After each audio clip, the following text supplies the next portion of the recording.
नमस्कार, मैं हूं जयवीर पुंडीर और आप देख रहे हैं हिमालय दर्पण उत्तराखंड। आज के इस खास कार्यक्रम में आप सभी का स्वागत, अभिनंदन। आज के खास कार्यक्रम में जैसे आप जानते हैं, सबसे पहले मेरे साथ में पीसी थपलियाल जी हैं। सभी लोग परिचित हैं, बहुत बहुत स्वागत है। और एक खास मेहमान आज हमारे साथ में हैं, अंजलि रावत।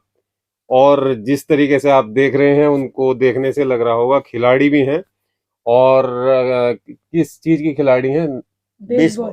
बेसबॉल की खिलाड़ी हैं और दिल्ली में पली बड़ी हैं, है ना।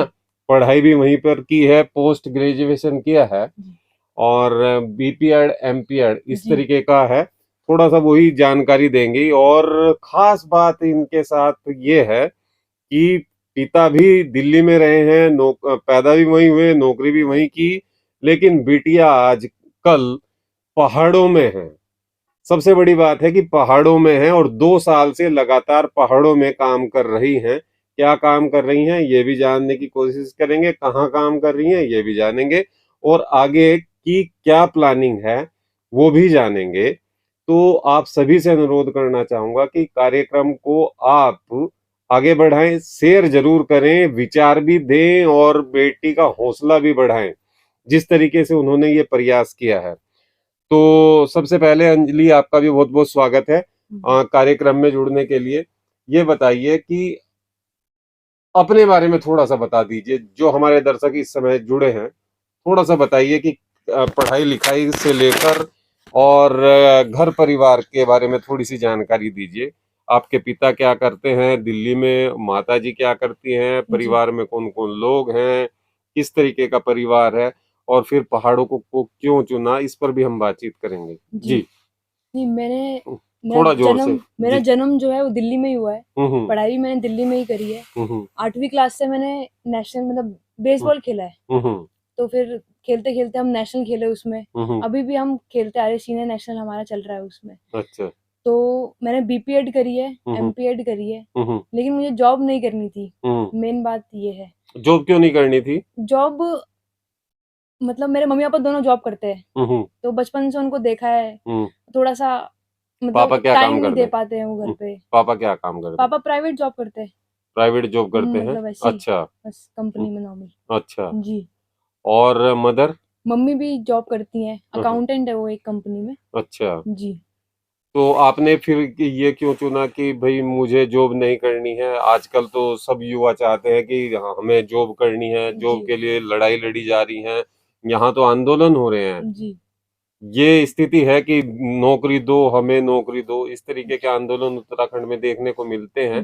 अन्य जगह भी होंगे, लेकिन जॉब के लिए तो सब युवा तैयारी भी कर रहे हैं, पढ़ाई भी कर रहे हैं, जॉब ही चाहिए। जी जी बिल्कुल। आपने आपने दिल्ली जैसे बड़े शहर को, वो तो राष्ट्रीय राजधानी है, उसको छोड़कर फिर पहाड़ को चुना, जी। कारण क्या है? नहीं सर, मुझे पता है थोड़ी सी मुश्किलें मेरे को होंगी यहाँ पर। अकेले रहेंगे, सब कुछ मतलब नया है मेरे लिए। लेकिन पता नहीं क्यों अंदर से मेरा मन हुआ कि मतलब चले जाओ, पर वहां पर हो जाएगा कुछ ना कुछ।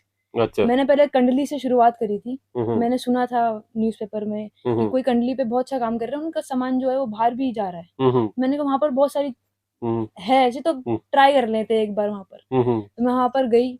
तो धीरे धीरे जब मैंने कंडली में काम करना शुरू करा, तो साथ साथ में मुझे देखा कि हमारे पास और भी अपॉर्चुनिटीज है करने के लिए। क्या काम कर रही है फिलहाल उसपे? फिलहाल जैसे समूह है, वहां पर बहुत समूह बने हुए हैं, तो उनको भी जैसे हमने महिला समूह? हाँ, महिला समूह, उनको हमने ऐसे खेत में काम करने के लिए दे दिया, सब्जी उगाने के लिए, पेड़ लगाने के लिए, अचार बनाने के लिए। हमारे यहाँ फाइबर शोलू रहता है, उसके लिए हम कोशिश कर रहे हैं कि हेम्प का जो फाइबर रहता है उससे भी बहुत अच्छा मार्केट हम जनरेट कर सकते हैं आगे। अच्छा। तो ये भी मेरे विचार में है। हम चाहते हैं कि ज्यादा से ज्यादा फलदार पेड़ लगाएं, ताकि आगे जो जनरेशन है उनको फायदा मिल सके। हमारे को तो अभी कुछ फायदा नहीं मिलेगा जी, लेकिन उनको फायदा मिल सके, उनको फायदा और वो मिल रुक सके। जी, वो रुक सके, दूसरे लोग रुक सके। हाँ मतलब जी, आप जो आगे। दिल्ली से आकर यहाँ पर धरातल पर काम करने की बात कर रहे हैं और धरातल पर काम भी कर रहे हैं। छोटी जी। सी उम्र की ये गुड़िया है, मेरे हिसाब से 18-19 साल उम्र होगी, है नहीं? मेरी 25 साल की उम्र 25 है। साल है, लेकिन जी जी। देखने में मुझे जो लग रहा है, मैं अंदाजे से बात कर रहा हूँ, लेकिन मेरा अनुमान ये है, और हम सब लोग बात करते हैं, हम देहरादून में बैठकर बात करते हैं, हिल फाउंडेशन भी बनाया, धरातल पर पहुंचने का प्रयास भी किया, साथ में थपलियाल जी भी हैं हमारे संरक्षक के तौर पर, वो लगातार हिमालय दर्पण उत्तराखंड को भी संरक्षण दे रहे और हिल फाउंडेशन को भी दे रहे थे लोगों का। लेकिन फिर भी ये आरोप रहा थपलियाल जी कि देहरादून में बैठकर तो बहुत बात की जा सकती है, धरातल पर पहुंचकर हम पहाड़ को बचाने का प्रयास नहीं कर रहे हैं। इस तरीके के आरोप हम पर भी लगते हैं, अन्य लोगों पर भी लगते हैं। लेकिन बिटिया तो 2 साल से प्रयास कर रही है धरातल पर पहुंचकर, और रिखणी खाल ब्लॉक में काम कर रही हैं 2 साल से। और जिस तरीके से उन्होंने बताया, तो क्या कहना चाहेंगे सर? थोड़ा सा आप बताइए, इसके बारे में परिचय दीजिए।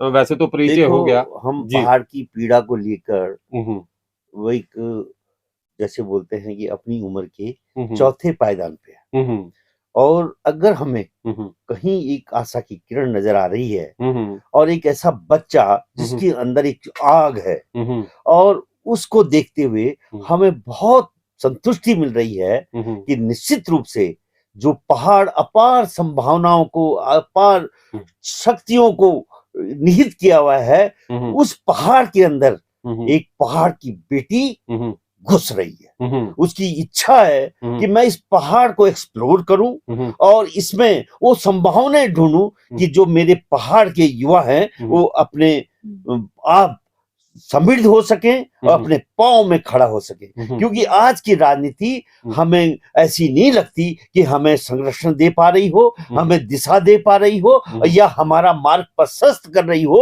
और हमें उनके हाथों में अपना भविष्य भी सुरक्षित नजर नहीं आ रहा, इन कारणों के कारण।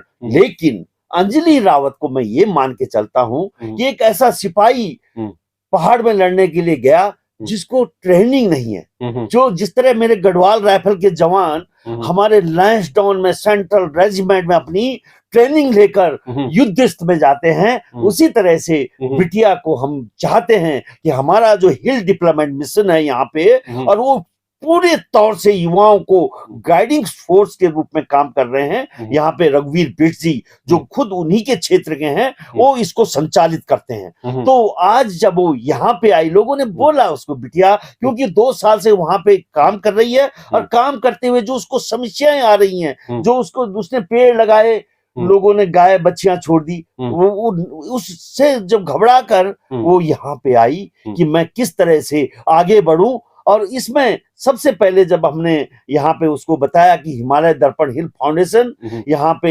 हिल डेवलपमेंट मिशन के साथ एक ऐसा काम कर रहा है कि हम कल्पतरु को अपना आश्रय बना के, क्योंकि बंजर होते खेतों को आबाद करना अब हमारे बस बूते से बाहर है, क्योंकि जंगली जानवरों ने इतना आतंक फैला दिया है कि हम अपनी फसलों को नहीं बचा पा रहे हैं। इसलिए हमने ये सोचा कि अपने बंजर खेतों में हम वृक्षारोपण करें, ऐसे वृक्ष करें जो कल्पतरु की तरह, जिसमें सारी संभावना आपने बहुत अच्छी तरह से बिटिया को बताया कि कल्पतरु को किस तरह से वहां पे पहाड़ों में, क्योंकि वो पहाड़ों में अकेले रह रही है गांव में, और अकेले खाना बना रही है, और निश्चित रूप से एक ऐसा मार्ग मतलब बता रही है युवाओं को कि जो आज निराशा के दौर में गुजर रहे हैं, आत्महत्या करने पे उतारू हो रखी हैं, हमारी अंकिताएं मतलब राक्षसों के हवाले होकर धोखे में जा रही हैं, ऐसी अंकिताओं के लिए, ऐसे युवाओं के लिए जो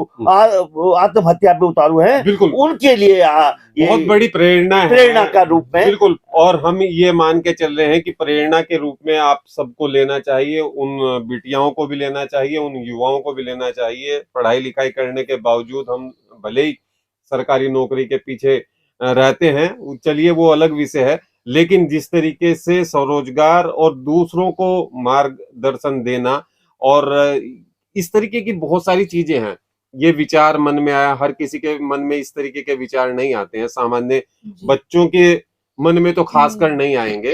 ये रेयर ही कुछ लोग होते हैं जो इस तरीके के चुनते हैं, ये जो रास्ता चुनते हैं, कठिन रास्ता है। ये कठिनाइयां आप फेस करनी भी पड़ रही होंगी आपको, जिस तरीके से गांव में रहकर बहुत सारी समस्याएं देखनी पड़ रही होंगी।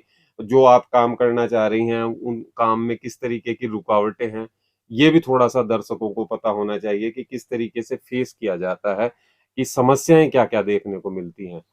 धरातल की बात हम करते हैं, आप तो धरातल पर हैं, हम तो धरातल पर नहीं है। मैं जी साफ तौर पर कहना चाहूंगा कि हम धरातल पर नहीं है, हम कोशिश कर रहे हैं, अभी जी भी हम कोशिश ही कर रहे हैं। लेकिन आपने ये चुना है रास्ता, तो जाहिर सी बात है। अब समस्याएं क्या हैं वो थोड़ा नहीं, बताइए। समस्या मेरे को शुरू में यही लगा था हम्म कि जानवर समस्या है, हम्म लेकिन जानवर समस्या नहीं है, हम्म क्योंकि वो भी तो खाएंगे ही, हम्म उन्हें भी कुछ ना कुछ चाहिए। हम्म अब जब हमने ही खेती करना बंद कर दिया, पहले भी खाते थे जानवर, मैंने बात करी है काफी लोगों से, जानवर पहले भी खाते थे, लेकिन खेती बहुत ऊपर तक होती थी, पहाड़ तक, तो वो ऊपर खा जाते, नीचे तक नहीं पहुंच पाते थे वो लोग, है ना। तो उनके लिए भी हमें कुछ ऐसा करना चाहिए कि वो वहां पर संतुष्ट रहे। इतना तो हम कर ही सकते हैं, है ना, हमको वेरी हाथ गुड। पैर भगवान ने दे रखे। तो और दूसरी चीज ये है कि लोग, अगर कोई आपको एक स्टेप दे रहा है, जी, आपके साथ कोई अगर कदम बढ़ाना चाहता है, तो लोगों को भी थोड़ा सा उठने की तो कोशिश करनी चाहिए, है ना। तो मेरे को सिर्फ लोगों से इतनी है कि वो बड़े साथ में कुछ करे, है ना। और जैसे हमारे यहाँ पर बहुत माल्टा होते हैं, हमारे जैसे थली सैंड हो गया, अच्छा, थली है सैंड ना, में। हमारे और हमारे रिखणी खाल ब्लॉक में भी बहुत माल्टा है, लेकिन हमारे पास कुछ उपाय नहीं है कि हम उन माल्टा का करें क्या, है ना। तो इस तरीके से समूह के साथ मिलके हम चाहते हैं कि जैसे कुछ थोड़े कोल्ड जैसे रेफ्रिजरेटर होते हैं, है ना, वो उसका प्रबंध होए, कुछ होए, तो हम उसमें काम कर सके।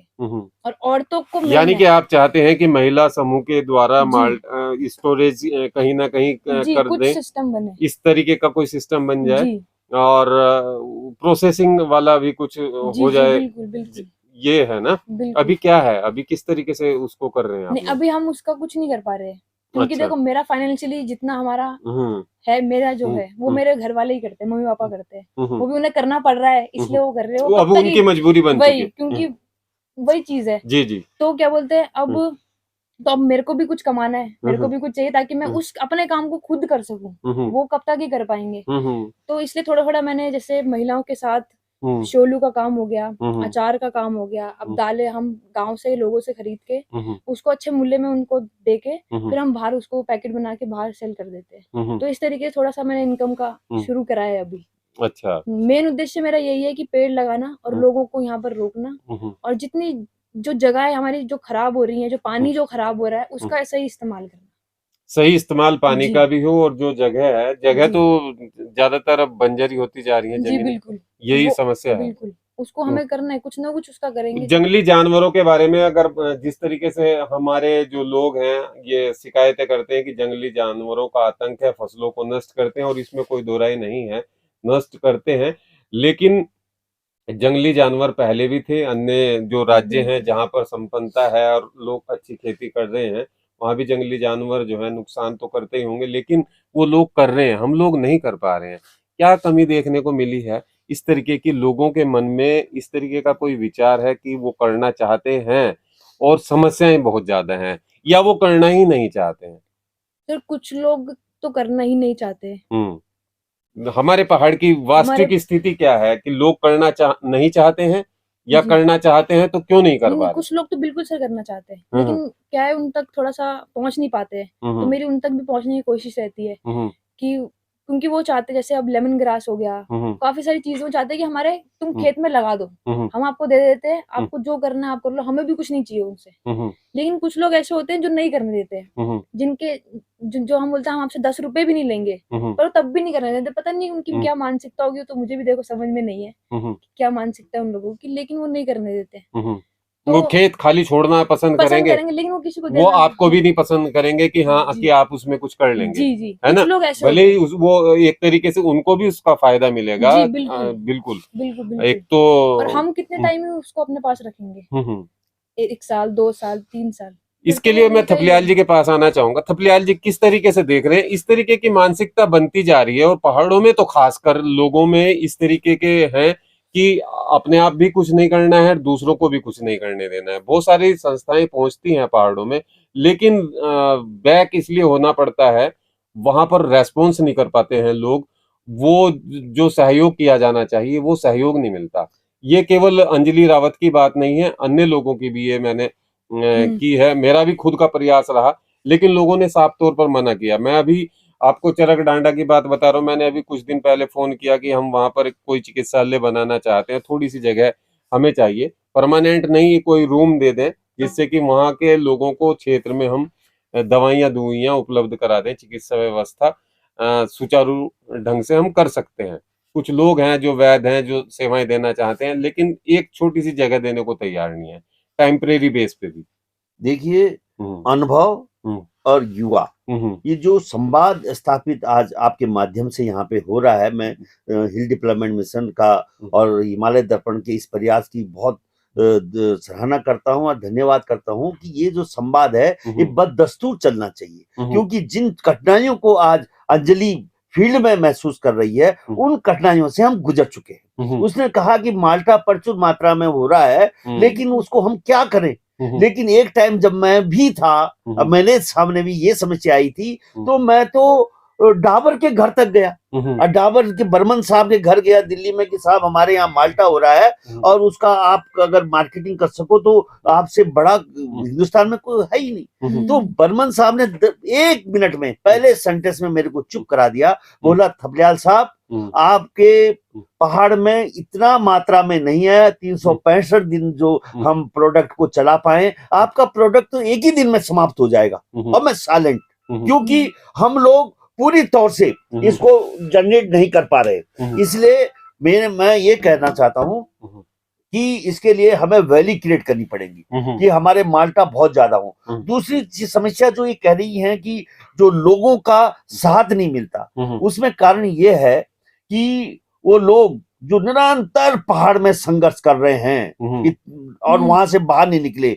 उनको ये लगता है कि ये दिल्ली, देहरादून, बंबई बाहर से आने वाले लोग हमें पाठ पढ़ाने आए, हम खुद इस लड़ाई में हार चुके हैं, तो ये क्या विजयी होंगे। ये तो अभिमन्यु है, हम वीर अर्जुन जो यहाँ पे मतलब हमने जीवन बिता लिया है और उसके बावजूद हम सफल नहीं हुए, तो ये कैसे सफल होंगे। वो हंसते हैं अंदर खाने, ये 2 दिन का जोश है, फिर भाग जाएंगे। इसके कारण, लेकिन जब हम लोग निरंतर समाज के साथ संवाद में हैं, आपने जब चरक डांडा का भी समस्या मेरे को बताई, तो मैंने 4 लोगों को तैयार कर लिया जो बोले कि जयवीर जी को हम रखेंगे, क्योंकि समाज में हर तरह के लोग रहते हैं और केवल आपका जो समाज के अंदर का अनुभव है, आप जानते हैं कि यहाँ पे हिल डेवलपमेंट मिशन रघुवीर बिष्ट जैसे युवा लगातार पहाड़ के लिए काम कर रहे हैं। वो अगर ना पता हो तो तुम्हें पूरे देहरादून में अंधकार ही अंधकार नजर आएगा। तो आपने उजाले के जो स्रोत हैं उनको ढूंढना है, और वो ढूंढना इन्हीं जामवंत सलाहों के द्वारा ही ये युवाओं का हम मार्गदर्शन करेंगे। और हमने अभी आपने देखा कल्पतरु के बारे में, हमने बीपी नौटियाल जी जो इस डायरेक्टर रहे हैं अपने बागवानी के और नाबार्ड के भी चेयरमैन रहे हैं, ऐसे व्यक्ति ने सीधा वो आज हमारे से जुड़ा हुआ है। तो निश्चित रूप से हम किसी भी तरह से अपने ऐसे युवाओं के अंदर जिनके अंदर पहाड़ के लिए जज्बा है, उस जज्बे को हम खत्म नहीं होने देंगे और उनके लिए हम एक शील्ड बनके, एक कवच बनके काम करेंगे। क्योंकि हम अब कितने दिन जिएंगे, अब ये आगे की जो रिले है अब इन लोगों के हाथों में देते हैं कि इस पहाड़ को बचाने का, यहीं से हिल डेवलपमेंट मिशन से बचाओ अभियान हमने स्टार्ट किया है, जिसमें जनरल गंभीर सिंह नेगी और पांगती साहब जैसे जो 82-85 साल उम्र के में पहुंच गए हैं, वो लोग भी चाहते हैं कि कोई ऐसे वीर अर्जुन हमें मिले जो पहाड़ को बचा सके। और अंजलि से हमें बहुत आशाएं हैं। आज अंजलि अकेली है, कल 100 अंजलि पैदा करेगी हमारे क्षेत्र में और पहाड़ को बचाने का एक नया अभियान मैं समझता हूं मजबूती से हमारे पहाड़ में चलेगा। और हिल डेवलपमेंट मिशन अपने मिशन में निश्चित रूप से कामयाब होगा, हिमालय दर्पण के सहयोग से। जी, बहुत सारे दर्शक भी हमारे साथ में जुड़े हुए हैं, जो लोग जुड़े हैं, तो आप सभी से अनुरोध करना चाहूंगा कि आप अपने विचार जरूर दें। जिस तरीके से युवा करने का सपना लेकर पहुंचे हैं, ये अंजलि की बात नहीं है, बहुत सारे और भी लोग हैं जो पहाड़ों में काम कर भी रहे हैं, कुछ लोग सफल भी हुए हैं, कुछ लोग सफल अभी नहीं हुए हैं, संघर्ष में हैं। लेकिन ऐसे लोगों को किस तरीके से आप प्रोत्साहित करेंगे, मोटिवेट करेंगे, सहयोग करेंगे, ये हम सब पर निर्भर करता है। आत्मनिर्भर उत्तराखंड की हम बात भले कर रहे हैं, लेकिन आत्मनिर्भर उत्तराखंड तभी बन पाएगा जब हम सब लोग आत्मनिर्भर होंगे। कोशिश यही की जानी चाहिए कि आत्मनिर्भर उत्तराखंड बनाने से पहले युवाओं को और महिलाओं को जो पहाड़ों में रह रहे हैं उनको किस तरीके से आत्मनिर्भर बनाया जाए। अंजलि कुछ कहना चाह रही हैं, जी बोलिए। सर मेरे को वो माल्टे वाली बात बोलनी थी। जी। जैसे डाबर तो बहुत बड़ी कंपनी है, हम नहीं कर पाएंगे उसका, वो तो मुझे भी पता है। लेकिन बात ये है कि अगर हम जो अभी जो माल्टा हो रहा है उसका अगर हम कुछ नहीं करेंगे तो वो तीसरा पेड़ नहीं लगाएंगे। अगर हम उनसे, अब वो क्या करते हैं, छुपाते हैं, बंदरों को भगाते हैं, चिड़ियाओं को भगाते हैं माल्टा ना खाने से। अगर हम उनके वो माल्टे खत्म नहीं करेंगे तो वो कोई तीसरा चौथा पेड़ क्यों लगाएंगे, है ना। तो हमें जो अभी वाले माल्टे उनको खत्म करने के लिए कुछ उपाय चाहिए, है ना। और वो यानी कि उनको आपको कहीं ना कहीं या तो उसका जूस निकालने का वहां पर बने, या कोई उनकी जो माल्टा से बनने वाले इसका मैं बताया हूँ। गढ़वाल मंडल विकास निगम ने तिलवाड़ा में माल्टा की बहुत बड़ी फैक्ट्री खोली थी और उसका डिस्ट्रीब्यूशन ऋषिकेश से गढ़वाल मंडल विकास निगम सरकार करती आ रही थी। लेकिन हमारे राज्य में राज्य बनने के बाद ऐसा ग्रहण लग चुका है कि जो हम एक कदम भी आगे नहीं बढ़ पा रहे हैं और हमारे युवा जो इस सवाल को हमारे आगे खड़ा कर रहे हैं उसका जवाब हम नहीं दे पा रहे हैं। और हम फिर सोच रहे हैं कि किस लिए हमने इस राज्य की लड़ाई लड़ी, जब ऐसी राजनीति, जिस राजनीति ने हमें एक कदम भी आगे नहीं बढ़ाया है। नहीं तो पहले था, यहाँ बहुत अच्छी फैक्ट्री थी। जो माल्टा जो लड़की कह रही है, मैं खुद वहां के माल्टा को लेकर मैंने ONGC के गेट के सामने अपने बेटों को खड़ा किया बेचने के लिए, क्योंकि हमारा प्रोडक्ट जो माल्टा है या हमारा जो भी प्रोडक्ट पहाड़ में है, हम मैदान के लोगों में उसका व्यापक प्रचार नहीं कर पाए। मैदान के लोग मुंह मोड़ते हैं माल्टा को देख के, मैंने खुद अपने आंखों से देखा है। हमने देखा है कि हम अपने देवी देवताओं का प्रचार प्रसार भी नहीं कर पाए। हमारी देवियां धार धार में खड़ी हैं, उसके बावजूद हम जिस तरह से एक वैष्णो देवी का प्रचार प्रसार करके जम्मू कश्मीर आत्मनिर्भर होने की कगार में है, हमारे धार धार में देवियां हैं। इस तरह से हमें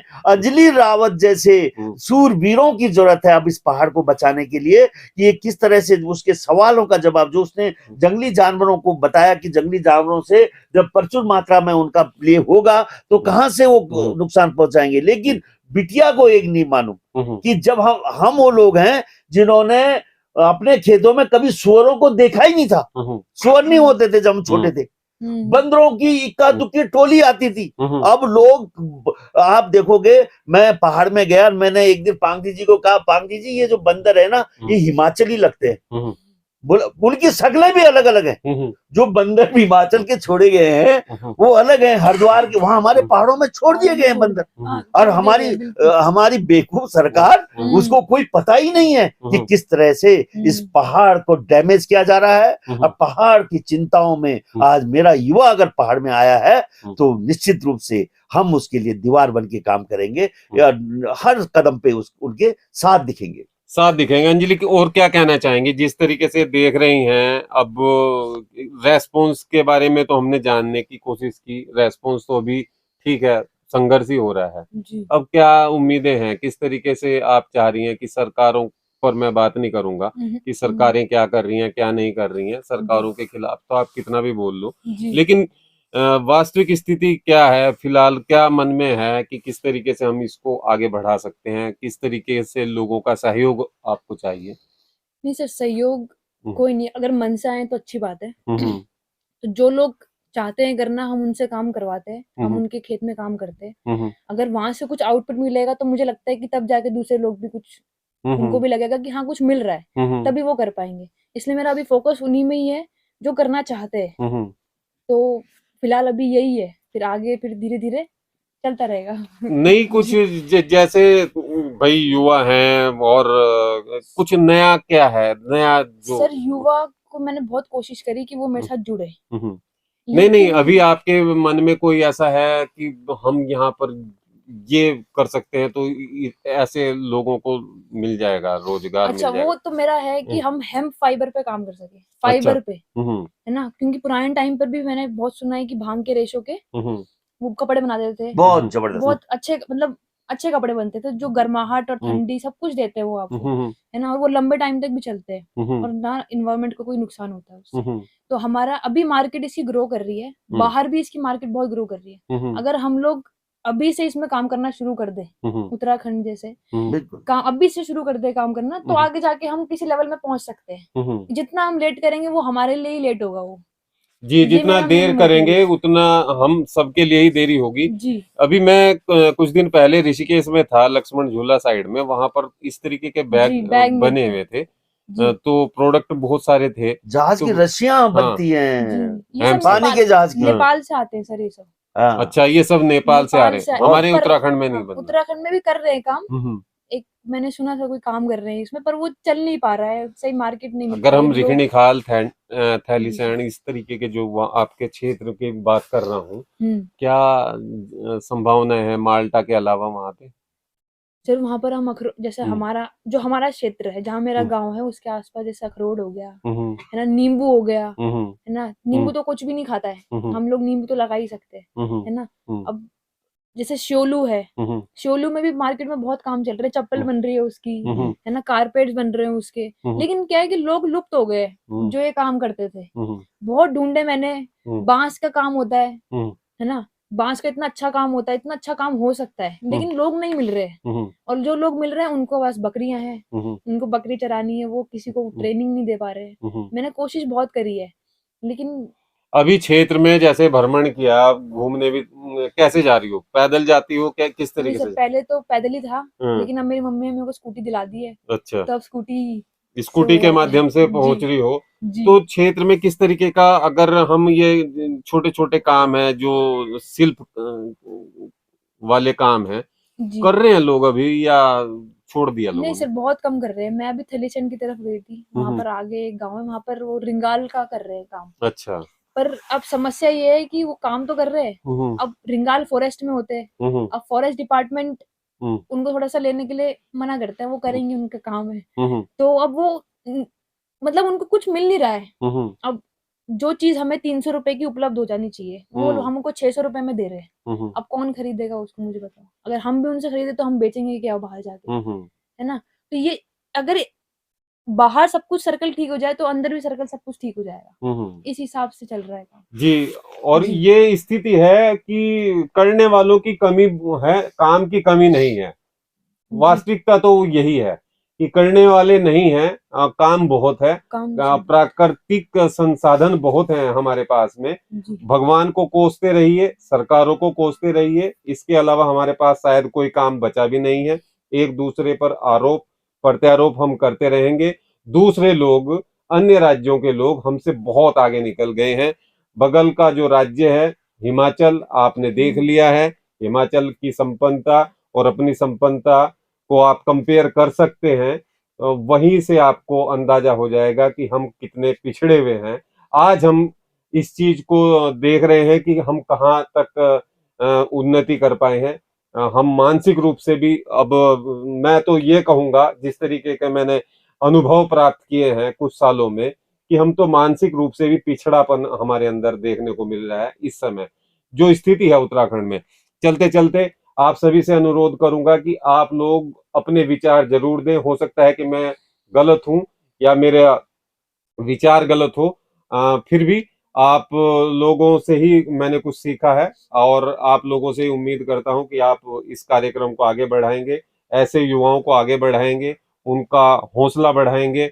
और चलते चलते थपलियाल जी से 2 शब्द की अपील करूंगा, क्या कहना चाहेंगे सर? देखो, मेरे को बड़ा ही अच्छा लगा कि अंजलि रावत पहाड़ के लिए काम कर रही है और उसका जो प्रयास है, उन प्रयासों में हम सदैव उसके साथ रहेंगे और जो छोटी छोटी समस्याएं उसने बताई हैं, उन समस्याओं का हम निदान करेंगे। और जो बहुत सारे एक्सप्लोरेशन है यहाँ पे, अभी मिनी हाइडल प्रोजेक्ट्स का भी बहुत चल रहा है। सरकार कह रही कि हाइडल प्रोजेक्ट में पूरा सहयोग करेगी ऊर्जा के मामले में, तो उस तरफ भी उन बच्चों का रुझान जाएगा कि कहीं वहां पे पानी, बहता हुआ पानी होगा। किस तरह से वो पर्यटन के मामले में भी रिजॉर्ट, हम एडवेंचर टूरिज्म में बहुत आगे हैं और ऐसे बच्चे एडवेंचर टूरिज्म में उसने अभी बांस और रिंगाल की बात करी। उसको नहीं मालूम कि खिरसू में केंद्र सरकार का यानी फॉरेस्ट रिसर्च इंस्टीट्यूट हमारा देहरादून में है, मैं उसको ले जाऊंगा, वैज्ञानिकों से मिलाऊंगा। वहां पे उन्होंने केंद्र खोला हुआ है खिरसू में, और बोल रहे हैं थपलियाल जी कहीं से रोडिया लाओ, कहीं से उन लोगों को लाओ जो इसमें काम करने के लिए तैयार हो, और बहुत बड़ा केंद्र हमारे खिरसू में। तो हमारे लोग काम क्यों नहीं करना चाहते ऐसा? क्योंकि जो एक इंटरेक्शन होता है, संवाद होता है, आपने देखा होगा कि सरकार की ओर से सारे विभाग बना रखे हैं, जिला पर्यटन अधिकारी, जिला मत्स्य अधिकारी, जिला कृषि अधिकारी, जिला, मतलब इतने हैं कि पूछो मत। लेकिन वो लोग सबके सब चूहे की तरह उत्तराखंड को खा रहे हैं। कोई आदमी नीचे जमीन में काम करते हुए नजर नहीं आ रहा, और जो जनता और सरकार के बीच में एक संवाद होना चाहिए था, वो संवाद स्थापित नहीं हो पा रहा है। ये चिंता है हमें, और हम जनप्रतिनिधि भी वैसे ही हैं, वो भी उन्हीं की जमात के आदमी बनकर वो जनता से अलग अलग रास्ते से वे काम करते हैं। इसलिए ऐसे बच्चों को सहयोग नहीं मिलता, और अंधकार के गुप्त अंधकार में भटकने का हमें संदेह रहता है। इसलिए हम चाहते हैं कि ऐसे युवा हमारे सबसे बड़ा एसेट है उत्तराखंड के, और इन हीरो और मोतियों को हमें संवारना है, इनको आगे बढ़ाना है। इसी संकल्प के साथ मैं धन्यवाद करता हूं सभी का, और विशेष तौर से हिल डेवलपमेंट मिशन के रघुवीर बिष्ट जी और हिमालय दर्पण से जयवीर पुनीर साहब जितने भी यहाँ पे आए। अंजलि बहुत बहुत धन्यवाद बाबा, तुम पहाड़ से यहाँ आई हो, और हिल डेवलपमेंट मिशन हमेशा तुम्हारे साथ खड़ा रहेगा। धन्यवाद। आप सभी से अनुरोध है कि आपको वीडियो पसंद आए तो जरूर शेयर करें। अगले कार्यक्रम में फिर मुलाकात होगी। धन्यवाद। जय हिंद, जय उत्तराखंड, जय देवभूमि।